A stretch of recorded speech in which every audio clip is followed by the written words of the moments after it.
All right. So I'm going to ask you for your help. We're talking about raising a Mentsch, how we're going to really translate that word. We'll figure it out together.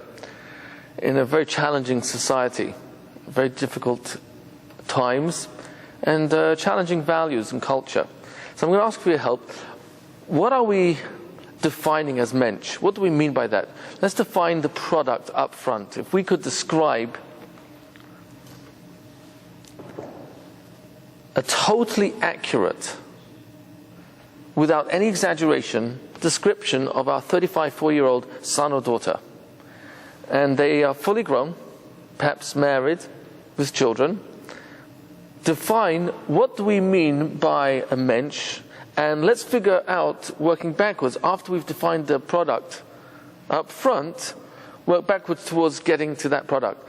If we could say anything we wanted, and it be totally accurate about our 40-year-old child, what would we like to be able to say and it be completely true? Any suggestions? Yes, Torah values.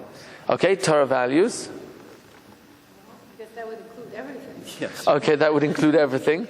So we'll call that as a general headline. Let's get to more specifics. More specific. Somebody who's, could put themselves in somebody else's place. Okay, who's understanding of others, empathetic. Does the right thing. Does the right thing. Even though they don't care to do it. Even though it's not easy, but they're principled. Like I said, I'd like to see included there someplace, knows how to take care of themselves. Takes care of themselves. Doesn't get swallowed up in all these good deeds. Okay, they're empathic, they're contributing, they're giving, they put themselves first as well. They know how to take care of themselves, physically, emotionally, financially. Anything else you want to add to our list? Well-balanced. Well-balanced. Into Midos refinement. Refined character. Spiritual growth. Spiritual growth. Kindness. Kind. Service to others. Contribution, service to others. Anything else you want to add to this list? Healthy, do you want to add healthy? Physically healthy, takes care of their health. Well, you said that. Okay. Hardworking. Hardworking, have a strong work ethic, hardworking, responsible in taking their career seriously. Yes, it's dependable. Dependable. Right. So I'm going to ask you to pretend for a moment that you've got jars on a wall. And they're on shelves, and each jar has a label. One jar says health, one says financially responsible, another one says spiritual values, another jar has empathic, giving, considerate, sensitive. So for each one of these adjectives that we have already selected as a description of our 40-year-old child, and it'd be totally true, you have a jar on a shelf with a label, with that particular adjective.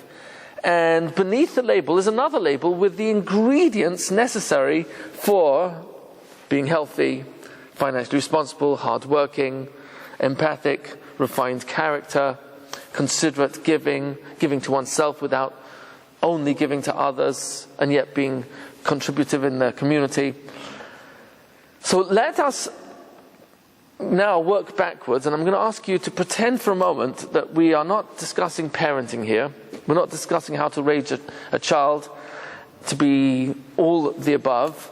Instead, we're talking about opening a business. And here's the business plan, which I think every business assumably has, and if it doesn't, that's definitely important. The business plan is a 4-point plan. Number 1, know your product. What is the product we're selling? If I don't know the product I'm selling, the service I'm selling, I'm not even in business yet. So obviously I want to know what is the specific product or service that I am offering to my customers. Point number 2, who is my customer? Who is my customer? If I don't know who I'm targeting to, is my product something that is relevant to the entire population, or a specific age group, or a specific type of value system that people have or don't have? I need to know both my product and I need to know the customers that I'm targeting. Number 3, and this is gigantic. The third point in our 4-point plan of opening a business is to know the competition. How important is it to know the competition? Very important. Very important. If I don't know my competition, could I have actually on paper put myself out of business before I've even opened shop, because I don't realize that I may have the perfect product, I have the right customer base to sell my product to, but if I'm not aware of the competition and how powerful they are and how brilliant perhaps they are in persuading the same customer base that I am trying to attract, is it possible that I've actually put myself way out of business before I even started? So we really need to know who the competition is.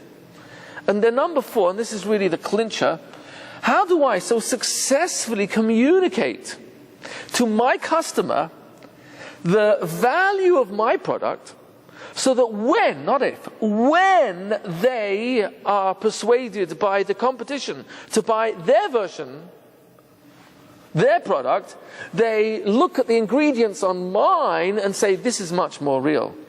How can we so powerfully, successfully communicate the value, intrinsic value of the product we are selling so that our customer will come back to us? That's the 4-point plan. Clear? Okay, now let's take this 4-point plan for business and switch it into parenting. We're opening up a business. It's called parenting. And we've established there are 4 points in our business plan for this business. Number 1, we want to know the product. What's the product? All the items that we've listed at the beginning. We are selling empathy.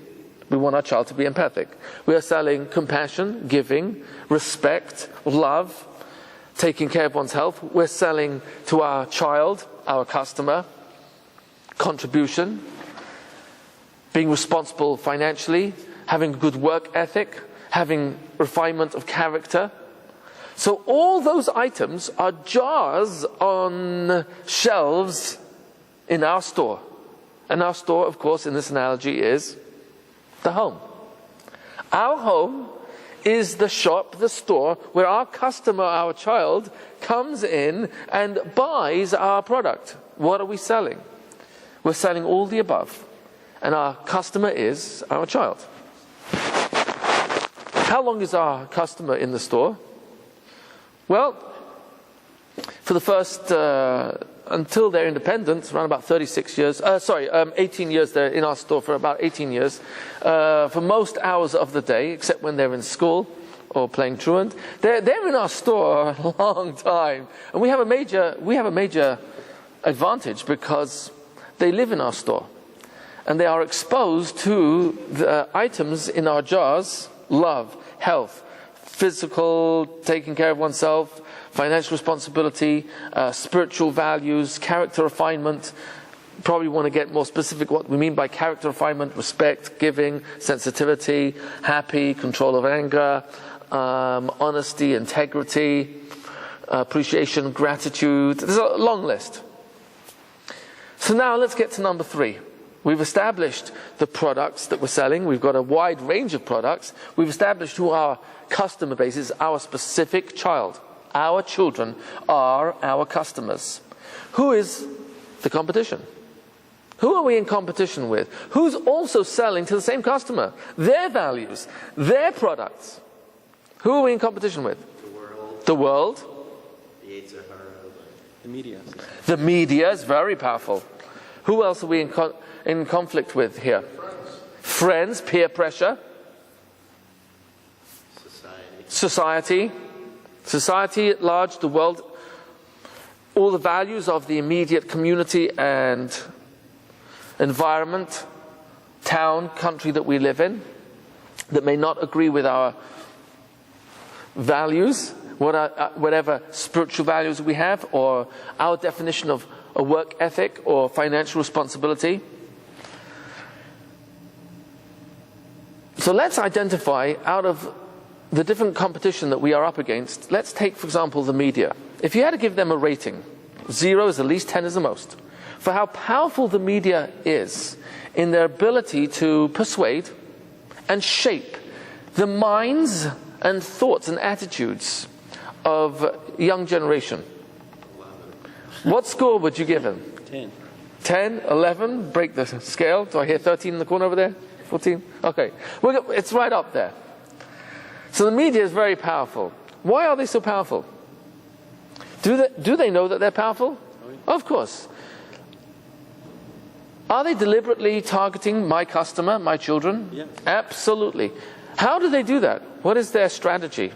Any suggestions? Do you think they just shoot in the dark? Or they have spent millions, if not billions of dollars in research to answer a very valuable question. Here's the question. How do you get a customer from zero interest in any product to level 1, I want that product, level 2, I need it, level 3, I must have it? Now think about it. How important is that question to answer for anyone in sales, anyone in the world of commercials, anyone in the world of advertising? On a 0 to 10 scale, how important is it to answer that question and very intelligently answer that question? How do I get a customer from zero interest to must have this product? 10. Oh, it's right up there. Is the answer to this question worth millions or billions of dollars? I'm asking you honestly. It's worth billions of dollars. And do the competition that we have, the media, have that type of capital at their disposal in order to persuade? Yeah. Absolutely. And are they only persuading adults, or they are specifically targeting a young generation? How young? 2 and up. 2 and up, absolutely. What's their formula? How important is it to know the competition? We said it's a 10. It's really important. So what is their formula? They have several formulas. This is very, very carefully thought through, and very, very, this is not my information, this is the world of the media. I used to work with advertising in England. I used to work with my father, who was the best in the world in the film industry in voiceovers. So in voiceovers in movies, there's a lot of spillover that in advertising. So he often worked with Saatchi & Saatchi. They used to be the largest advertisers in the world. I'm only sharing this not to impress you, but so that you know where I'm coming from when I share some of the inside information. Not that this isn't known or available to the public, but very sadly, there's some very powerful strategies in the world of advertising which are tried and tested, and they're so successful, they don't even have to change the formula because it works every time. It's a fail-safe formula for selling. There are several of them. Number one, what is the assumption in every single commercial? Think about it. But you must have it. And if I don't have it, Something wrong with you. You're lacking. I'm lacking until I have it. Life will not be happy. There's an assumption I can't possibly be happy until I have this product. I can't possibly have full pleasure in my life until I'm drinking this drink or smoking this brand. I can't possibly feel accomplished until I'm investing with this financial institute. I can't possibly feel free and enjoying life until I have vacated on this island. Do you hear the assumption? There's a simple assumption here. The assumption is that my life is incomplete, my personality is incomplete, something that's not complete about my health, my psyche, my persona, my character. I can't possibly be happy, having pleasure, feeling accomplished, successful, until I'm smoking this brand, drinking this drink, driving this car, wearing this label, on this diet, on this exercise program, when I've gone on this vacation. Then I'll be happy. Then I'll feel I've got pleasure in my life. Then I'll feel good about myself. Do you hear the assumption? It's a very simple assumption, and if you look carefully, you will notice that this assumption is in every single still photo of any commercial. I can't possibly be fulfilled until I'm living this product, this service, until I have received what you want to give me. That's one formula, and it's very powerful. And it's played out hundreds, thousands, or hundreds of thousands, or even millions of times, until a child is an fully grown adult. Think about it. Let's go to formula number 2. Because we're going to notice that when a child's mind has been compounded, constantly bombarded, not hundreds and not thousands, hundreds of thousands, verging into millions of times, these formulas, what are the chances of us, the parents, winning our child when the competition that we're up against is so powerful? And they are selling the same products. You think they're not selling love? Happiness? Financial security? Health? Oh, these are on the top of the list. The 5 big hot buttons in the world of advertising, I'm giving away all the secrets here, is if you can make your product relevant to your audience, your customer, that's one of the 3 most important items needed to persuade a customer on level 1, I want it. Level 2, need it. Level 3, I must have it. Number 1, is it relevant? Actually, that's not the first item. There's one before that. It's called rapport. How to build rapport. That's why they use film stars, and suddenly they'll use a lot of sports personalities. Why? What's a sports personality got to do with this product? And the answer is 0. You reckon Built a rapport with the audience. If this person says this product is good, I already trust this guy in basketball, in baseball, in football. So if he's saying this is a great product, it must be. I mean, I don't see the exact equation in the assumption. But do you see in the mind of a child that if someone who's a hero, an icon in their mind, in their lives, tells them, buy this, it's good for you, that the rapport, level 1, rapport is already there. There's much, much more intelligence to rapport. Credibility, trust, track record, references from other people who are happy with this person, his service, their product. And if any of you are in sales, and we all are, we really are, whether we're not in business or are in business, we're in business. Because whether we like it or not, if we're not married, we're selling ourselves. If we are married, we're continually selling ourselves. We're maintaining that sale. And if we've got children, we're selling ourselves and our values. When we are in real business to make a buck, we're selling ourselves, because that's the number 1 item that's on the list for any product and its company to be successful. It's the number 1 item. They've got to build rapport based on track record, sincerity of the salesperson, integrity of the company behind their word, behind their claims. There's what's called risk reversal, which many companies have adopted over the past, especially this last decade. And risk reversal essentially means that whatever hesitation a customer has in pushing them over the edge to buy this product, we take whatever that risk is that's causing the hesitation and reverse it. So that we take the risk out and show that actually not only is there no risk, but you can only gain, you can't lose. And what's that? So for example, you don't have to pay anything for the first 6 months. 0 interest. See, you can return the product within 30 days, money back guaranteed, no questions asked. That's called risk reversal. I'm not here to share all the secrets, but I'm just at this point trying to lay out how powerful the competition really is, how thought out, how intelligent, how careful they've done their research. So point number 1, build rapport. Point number 2 is communicate the relevance of the product. If they are successful in communicating the relevance of their product, they will, according to that quality of communication, will be successful in selling that product. And what's called relevance? There are 5 hot buttons. Number 1, if it's relevant to the audience because it has to do with health. Now let me ask you, is health an issue for most adults? Yes. Absolutely. Finances, is that a hot button for most adults? Even before the crash, was that? Absolutely. We all need to pay our bills. We all want to be comfortable. Some of us have got dreams of a second home, a yacht, and beyond. Finances is very, very big. So 2 major hot buttons. Number 1, health. Number 2, financial responsibility, finances. Number 3, marriage. Do you think that's a hot button for many people?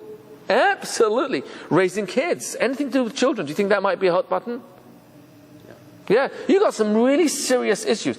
Now here's where it gets really interesting. If you can sell a product, having built rapport, and convince your customer that this product, this service, will improve the quality of their life on a health level, financial level, relationship, specifically marriage and children and general relationships, you have taken that customer from wherever they were on a 0 scale of interest to not I want and not I need, but I must have this product. I'm just sharing this is you know what, you can call it manipulation. And there is manipulation where it's done with deliberate intent to hide real value. In other words, where the value is not real and they are masquerading, it's only a facade on the outside, it's not real value, that's where it's manipulation.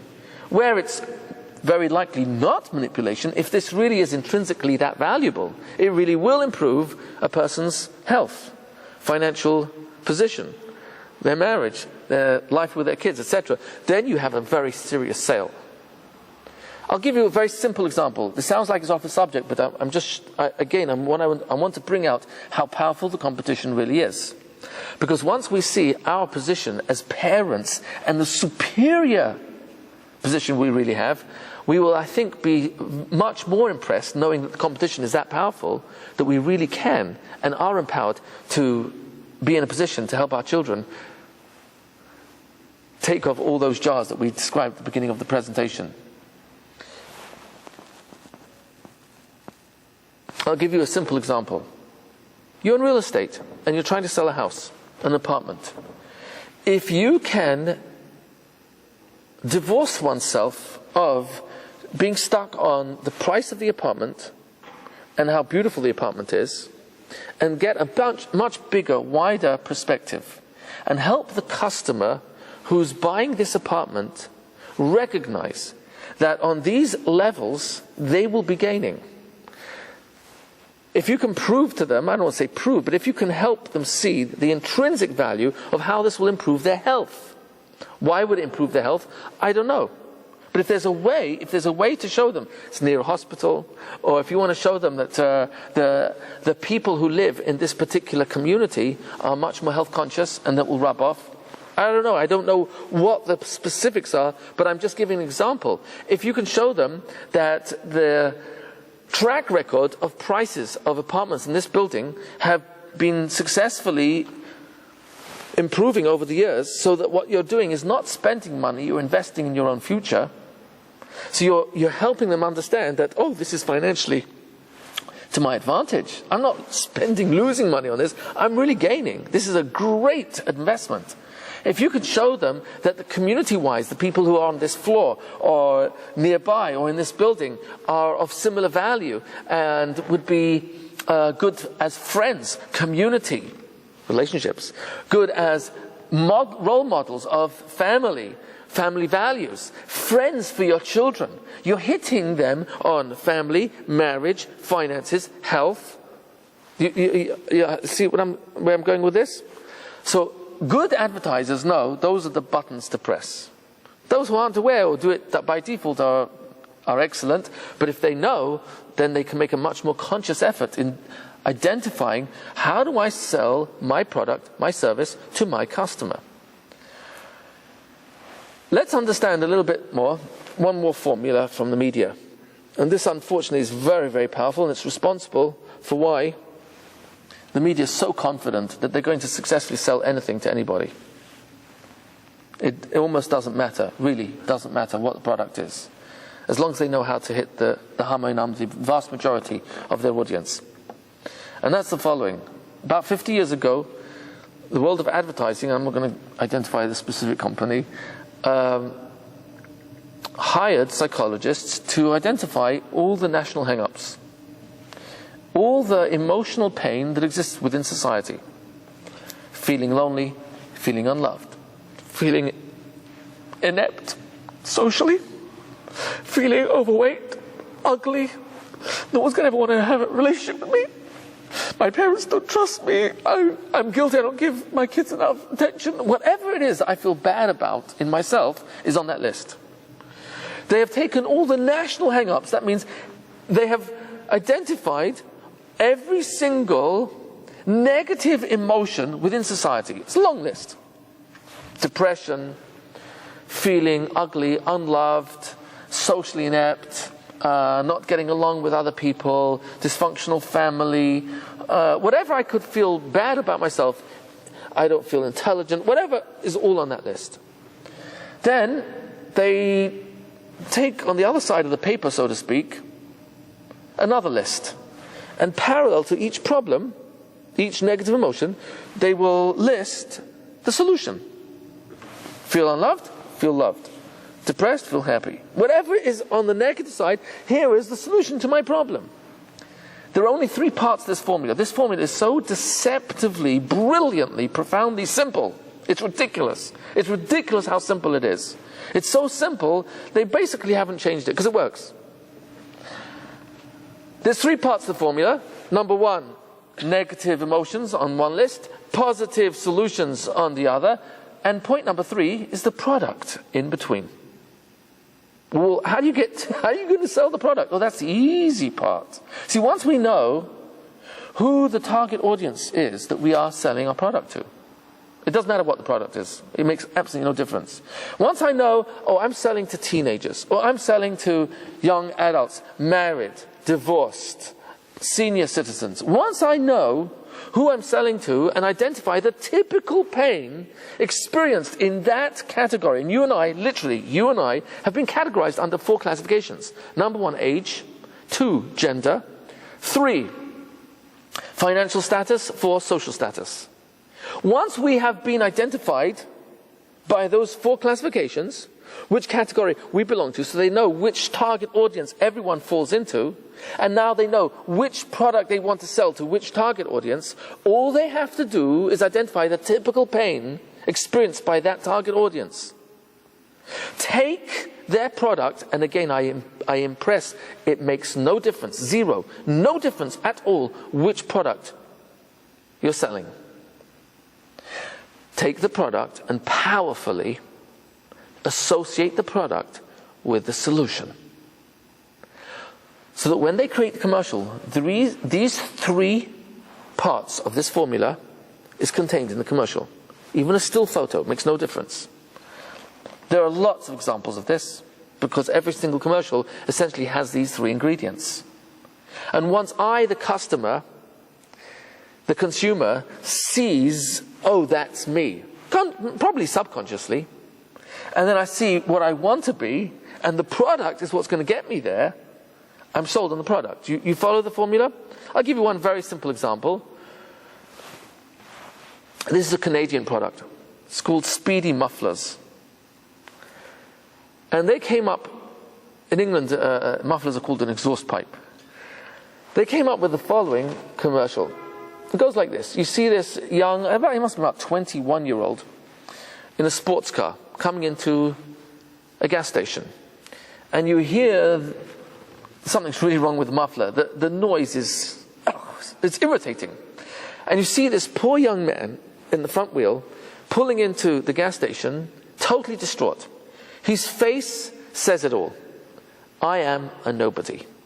Why is he a nobody? Well, here's the reality.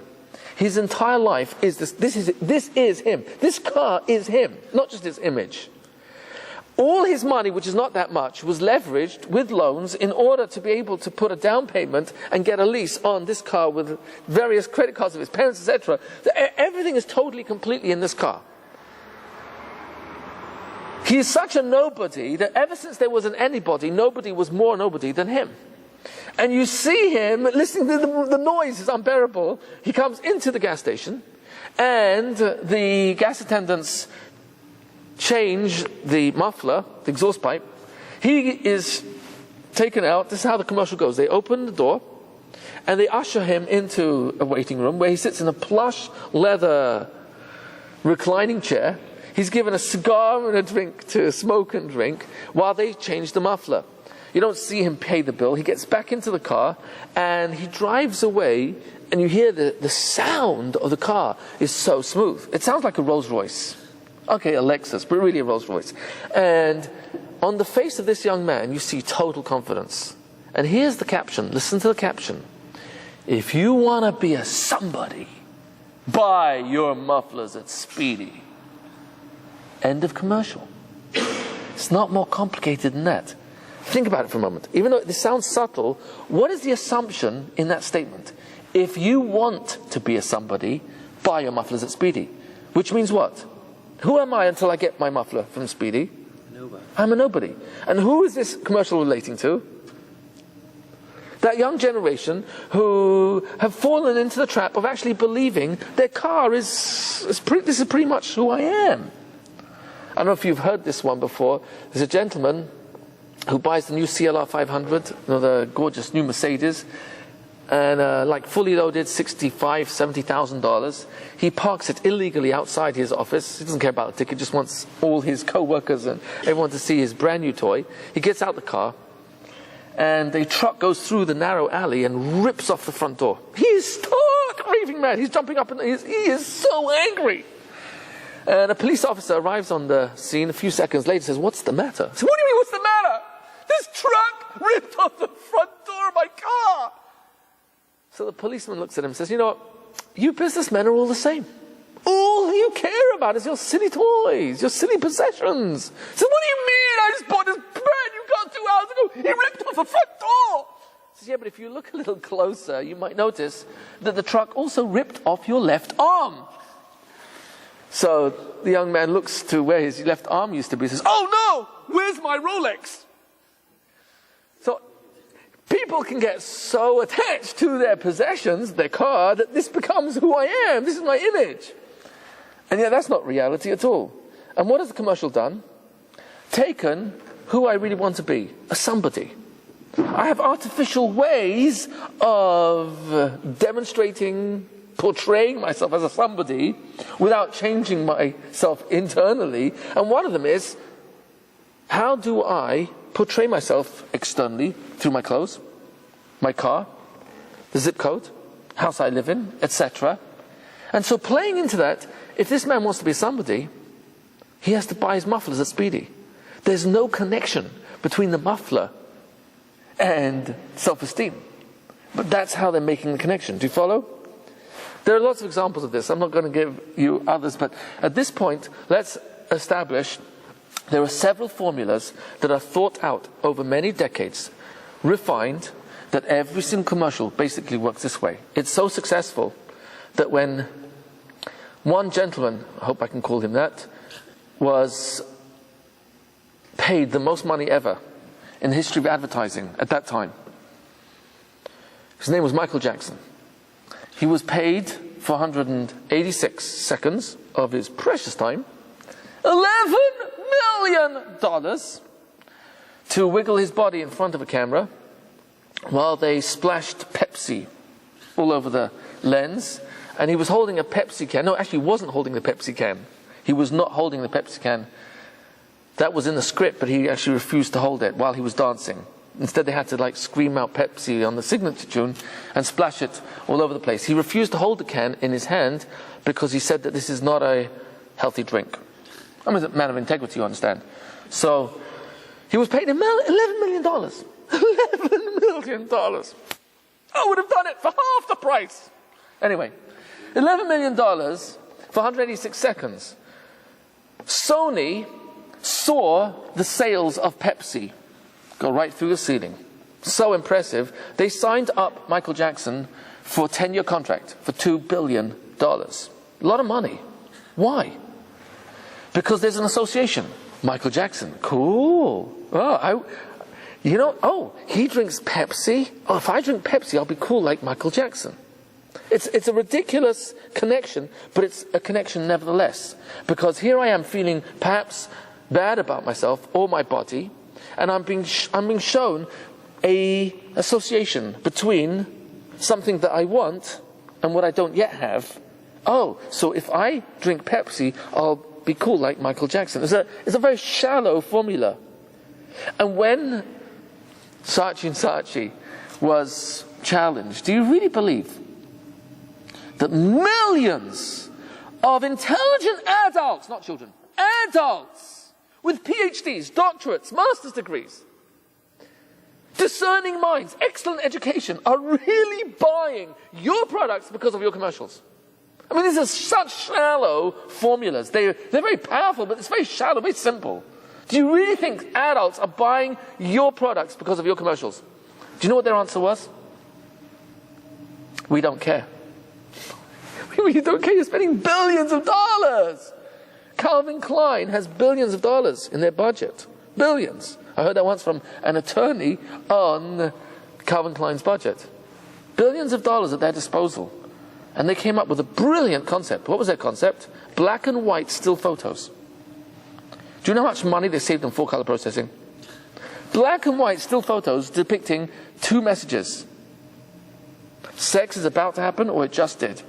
That's how they sell their products.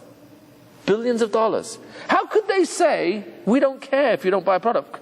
Of course you care. You're spending a fortune in persuading the minds of the population to buy your products. How can you say you don't care? And their answer was, we don't care because you'll buy it anyway. What arrogance. What do you mean you know? How do you know you're going to buy it anyway? Here was their answer. Give us your child.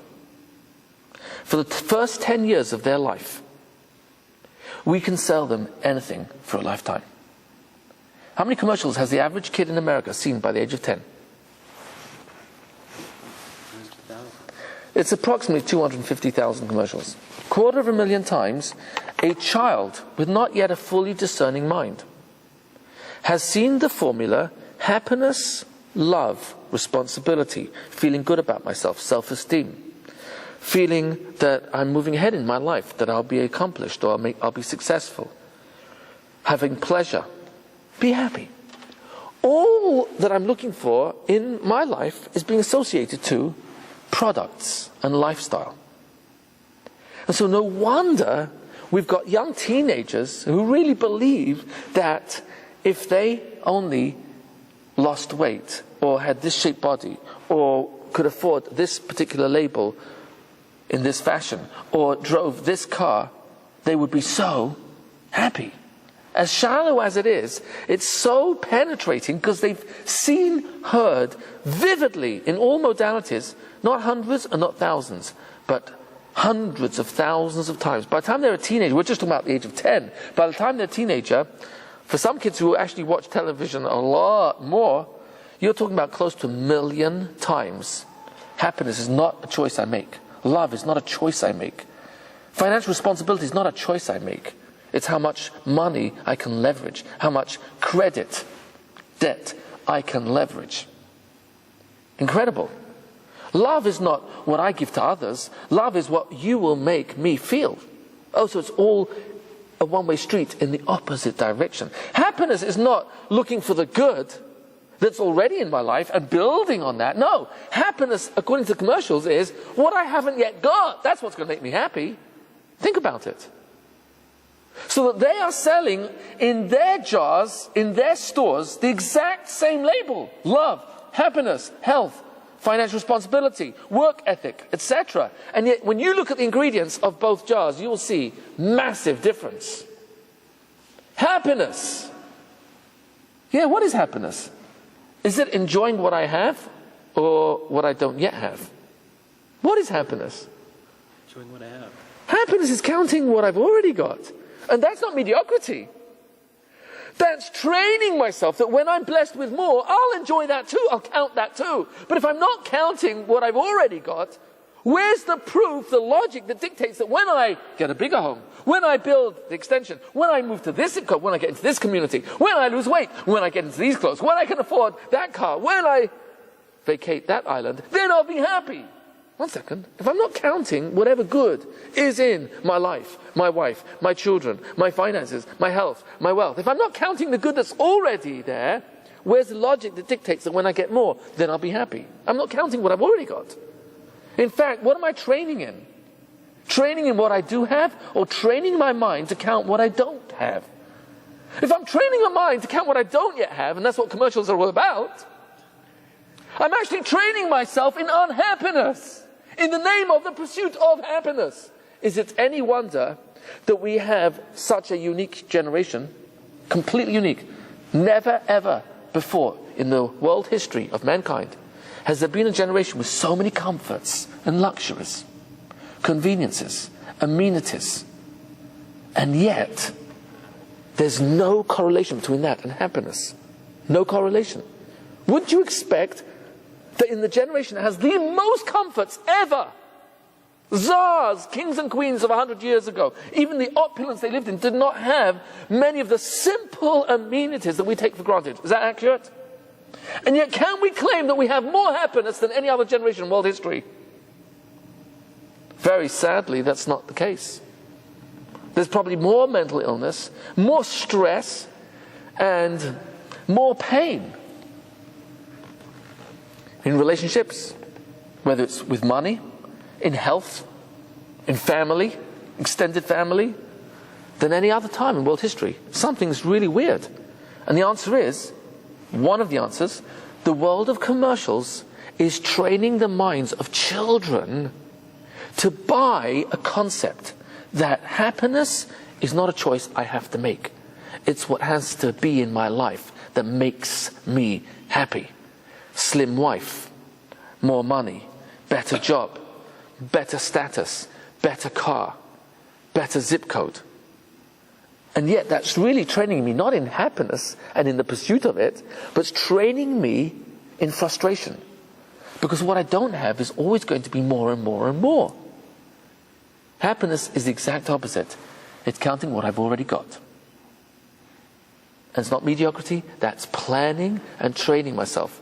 That if I enjoy what I've already got in my health and my wealth, when I'm blessed with more, I'll enjoy that too. But if I'm busy complaining about what's not good enough yet in my life, in my wife, in my husband, in my children, I'm missing out on the good that's in myself and in those that are closest to me. We're going to come to the clincher in a few moments. So we've looked at the media. I'm going to share just one other area which you're probably not expecting to hear. I know we didn't list it when we described the competition, but it's part of your answer. The values of society as portrayed in the educational system. Let me share with you what I mean. I'm working over 20 years as an educational consultant, mostly with children on two ends of the spectrum. Supposed learning disabled on one. I say supposed deliberately because I'm not really convinced of it. Supposed children who have challenges in learning at one end of the scale. And on the other end of the spectrum, we've got gifted children who are understimulated, if anything. Let me share with you the following. In the educational system, by and large, what is the emphasis on? Social skills, how well they get along with their peers, cooperation, respect for the teacher, respect for authority, respect for rules. Or is it really the report card? Grades. If you had to put it all one up against the other, it's really about grades.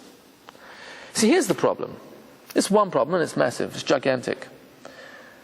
Every single person I've ever spoken to in the audience on this subject, I've never found one person who disagreed on the following. Did you have in elementary, high school, and higher education at least one straight A student in every class? I've never met anyone who didn't have at least one straight A student in their class. Now here's the question.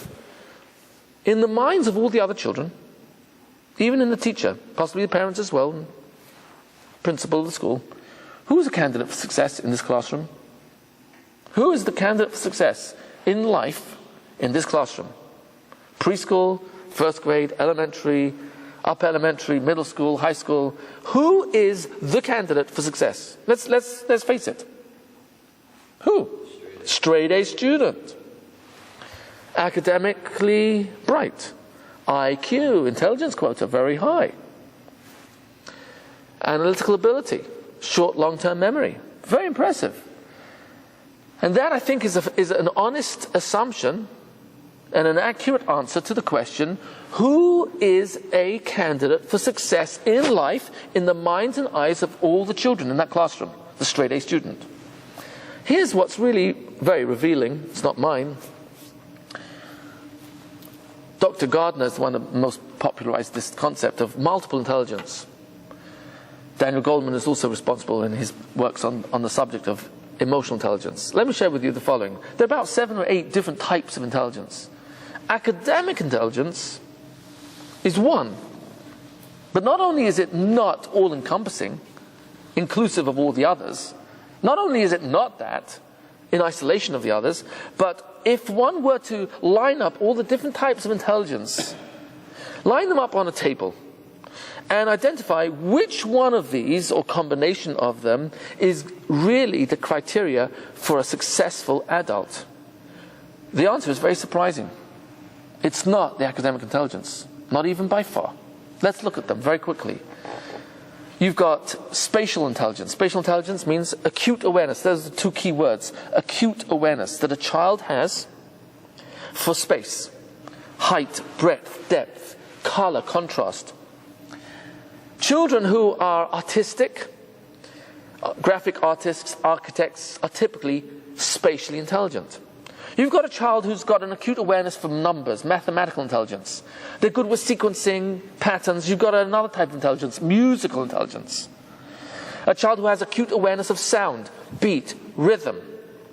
Musicians who are very good are typically musically intelligent.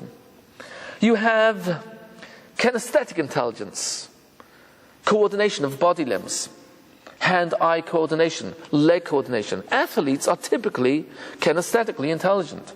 You have language intelligence, one of my favorites. Language intelligence is acute awareness of words and their multiple meanings. Interestingly, in the criteria for language intelligence, grammar and spelling scores 0, has no place. It's interesting. It doesn't show up at all. Language intelligence has actually nothing to do with spelling and grammar.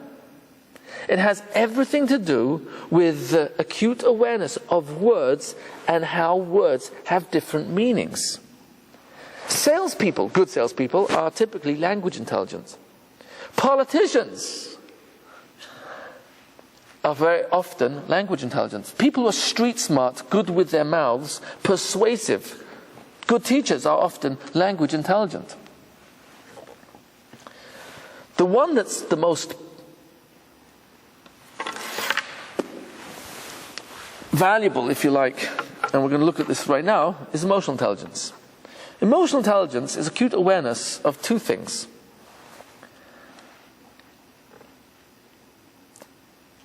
It's really 3, but they're 2. Body language and tone of voice.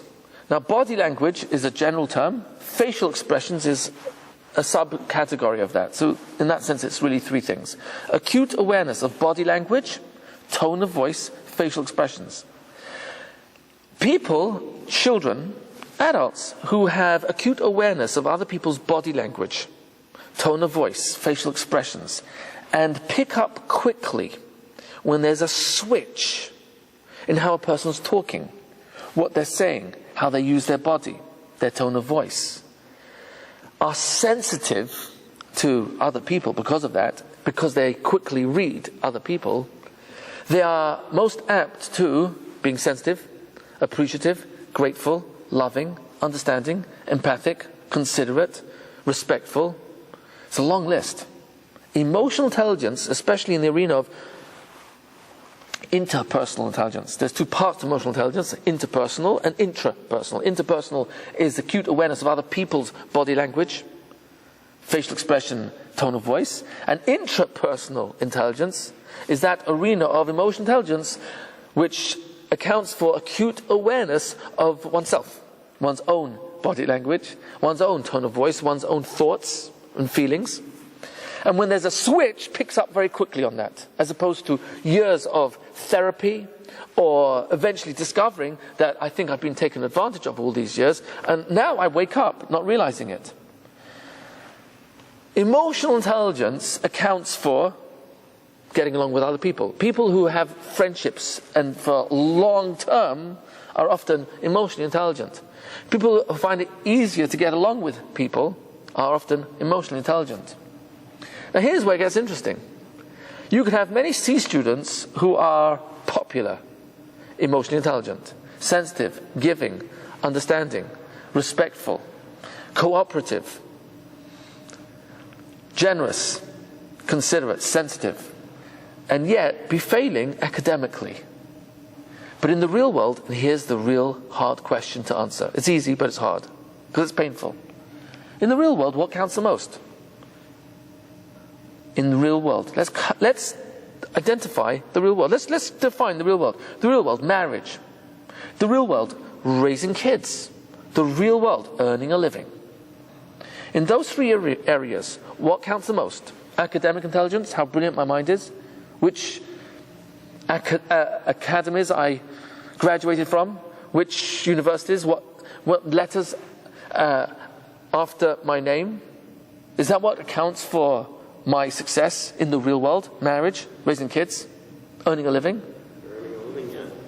Earning a living. Let's look at this carefully. What will count in earning a living? The colleges I went to, the grades I made, or how well I get along with other people? Ask yourself honestly. Because a person can have all the qualities, the credentials, the right universities, even wear the right clothes and drive the right car, and yet fail in business because not sensitive to co-workers, clients, not understanding of their needs, employees, of the boss. You'll find that everything will boil down to even someone who's successful financially and will say, it's my acumen, it's my qualifications, it's where I went. I came from Harvard Business School. Yes, successful in business financially, but ask, is it based on quality relationships, respect, win-win deals, or is it all on the academic side, and that's his criteria? And yet, when it comes to relationships, people don't really enjoy doing business.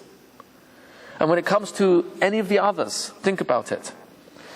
What counts the most? Mathematical intelligence, spatial intelligence, language intelligence, to some extent perhaps, or emotional intelligence?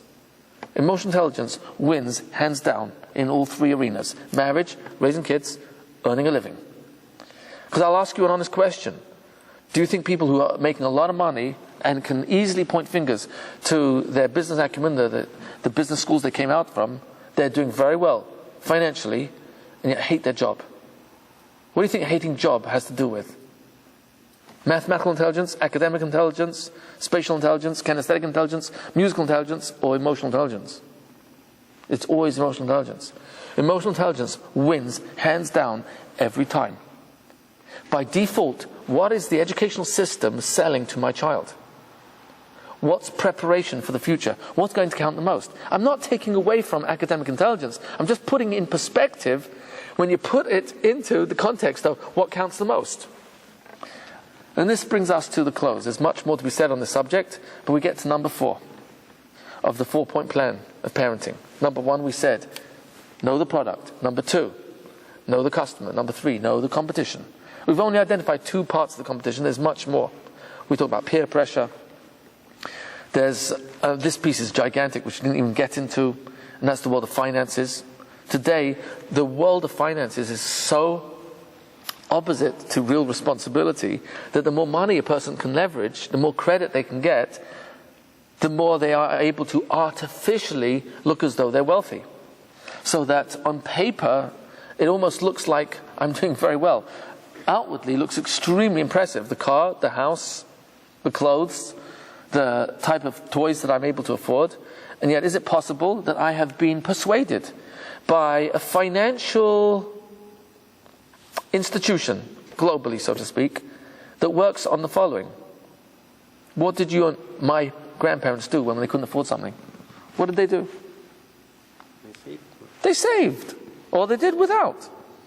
Or they would make a sacrifice. Let's do without this item of value in order to have that money freed up for something of greater value, perhaps spiritual values of our children's education. And yet today, if I can't afford something, what do? Buy it on credit. And what is credit? Call it what it is. Spell it out. Borrowed money. What's borrowed money? Future. One word. Brainwashed. You know, the reason why this is so difficult is because the commercials are so brilliant that they've actually taken something and called it credit. You know what life insurance used to be called? Death insurance. Death insurance. Yeah. Now think about it. Grandma gets a knock on the door. Yes? I'm selling death insurance and accessories. Death? Not for me, thank you. Now, somehow, the name of the product was not very endearing. So they changed it to life insurance. I'm not knocking life insurance. Every responsible adult should have and avail themselves of this incredible product. I'm just showing the manipulation. So what is a credit card? Call it what it really is. It's a debt card. Think about it. Now here you and I get every single day invitations for $5,000, $25, silver platinum, $100,000 credit.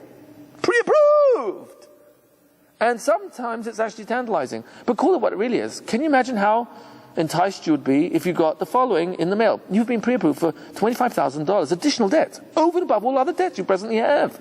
And if you apply before the 31st of November, it gives a special rate of 3.9% interest over prime rate. Are you interested? And if I can't persuade you for $25,000, let me tell you, you've been pre-approved for $100,000 additional debt. This is besides your other debts. Aren't you interested? Do you know what you can do with more debt in your life? Oh my gosh, it's incredible. Now they're saying with more credit, I can exchange the car. I can put my kids through college. With more credit, I can buy a second home. I can put money down on that dream yacht that I've always wanted to have for my family. And yet, let's call it what it really is. With more debt, what can I afford? And the statistics show very clearly less time for myself, health, less time for my family, divorce, less time for, well, I'll be putting myself into my career in the initial years where I've got to establish myself. These are the formative years of my child's relationship with me. Is it possible I won't be there because I'm so busy servicing debt? All in the name of being able to afford a lifestyle which I actually don't really have the money for. Never in world history have we been able to buy products with money we don't have.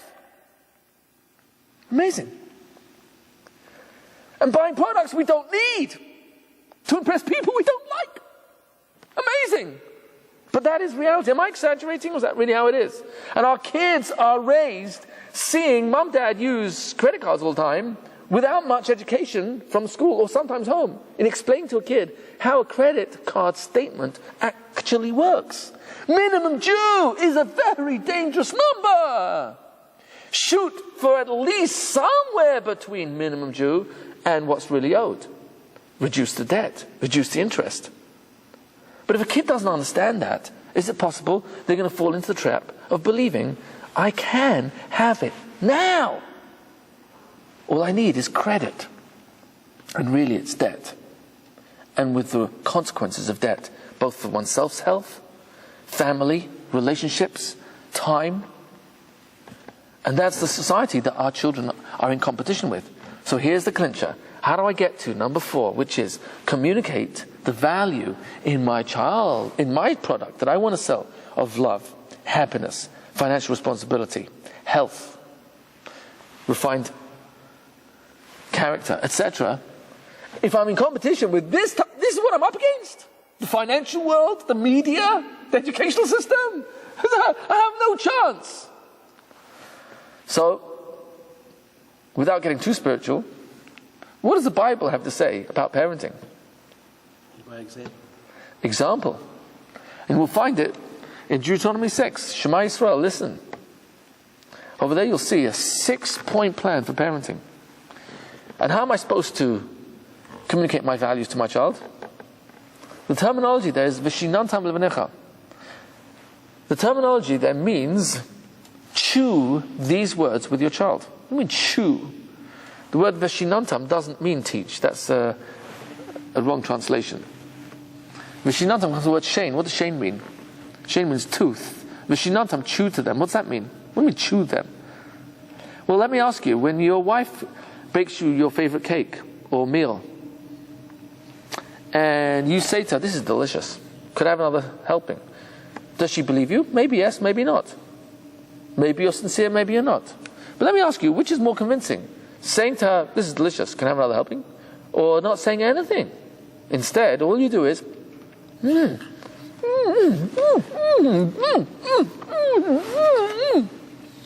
So why should that latter case be more convincing? I think there's an expression, the proof of the pudding is in the proof of the cake is in the pudding, is in eating. Why? Because the moment I savor it, you can see, oh my gosh, you have pleasure. You're enjoying this. If I want to sell love to my kid, what should I be doing? Can I let my kid come home into the store and see, look, what do you want? Actually, I had a really difficult time today. I need an extra dose of that jar of their love.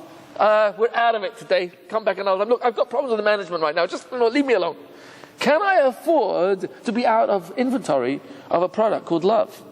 Patience, control of anger, generosity, understanding, sensitivity. No. But who's selling it? Me. And what am I selling? The product or myself? Essentially, I'm selling myself. I am the commercial. How do I live in my home? How do I speak to my kid? V'dibarta. The next words are, and speak to them. It doesn't say to them. It doesn't say lahem. It says bam, with them. Is it just semantics, or is there a big difference? If I'm speaking to you or speaking with you, what's the difference? Speaking to you means I'm telling you the information. Speaking with you means I'm sharing it in a way that engages your mind. How do we engage other people's minds? Asking questions. When we ask a question, what's the assumption? If we're not just delivering the facts, look son, this is how it is. Trust me. Instead, if we engage their minds and figure this out together, even though we may have already decided up front, what are we actually doing by asking a question? What do you think? What are we actually saying? I trust your intelligence.